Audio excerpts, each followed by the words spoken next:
আলিমিয়া আসেনি বাবা না একটা ওয়েতে হারো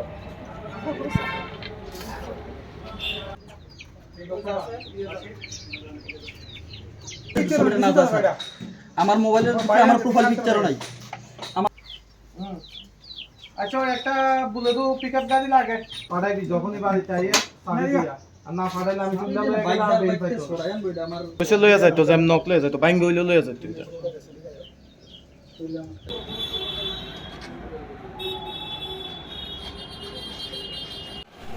চুরি হয়েছে আমরা কোথায় চুরি হয়েছিল বাইক? কান্তমণি পাড়া। হ্যাঁ? কান্তমণি পাড়া কখন চুরি হয়েছিল বাইকটা? 24 তারিখ 25 তারিখ রাত 25 তারিখ রাত্রে। কোথায় থেকে চুরি হয়েছিল বাইকটা? টাকা ছিল পিএসের আন্দারে কান্তমণি পাড়া। আচ্ছা, এটা কি কোন জায়গাতে, বাড়িতে নাকি কোনো মেলা টেলা? একটা অনুষ্ঠান মেলাটা কি মেলা মেলাতে। এন্ট্রি করার পর কোথায় যেটা এন্ট্রি করছিলেন? আমরা টাকার জোলা পিএসএ আন্ডারে হুম করার পরে তারা ইয়ে করছি ইনভেস্টিগেশন করছি প্লাস তারা পাইছি আমরা জানাইছি আমরা বিশালপুর থানাতে আয়া কমিউনিকেশন পাইছি তারা।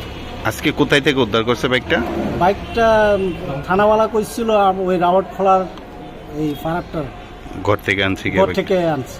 এটা কি নাম্বার পাওয়া গেছিল বাইকটা? না না এখনো পাওয়া গেছে। যার বাইকটা ওর নাম কি, ওনারের নাম কি? ওনারের নাম তো জেম জমাতিয়া।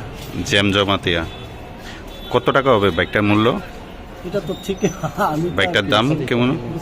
2 লাখ 40